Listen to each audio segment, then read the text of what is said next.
નમસ્કાર, ગુજરાત 7 ન્યૂઝમાં આપનું સ્વાગત છે। આજરોજ રવિ પાર્ક સોસાયટીમાં સેક્રેટરી હર્ષદભાઈ પરમારના ઘરે સરકારની વયવંદના યોજના થકી 70+ ઉંમરના વડીલોના સરકાર થકી ₹10 લાખના ફ્રી મેડિક્લેમ માટેની નોંધણી કરવામાં આવી। આ યોજનાના લાભ થકી ₹10 લાખનો વીમો કવર થશે અને આ યોજનામાં ખાનગી અને સરકારી હોસ્પિટલોમાં સારવાર મળી રહેશે। આ નોંધણીમાં રવિ પાર્કના બહેનો વડીલોએ લાભ લીધો હતો।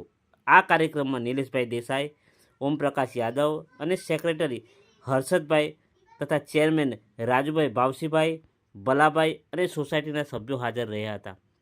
Reporter Dinesh Solanki, Gujarat 7 news, Ahmedabad.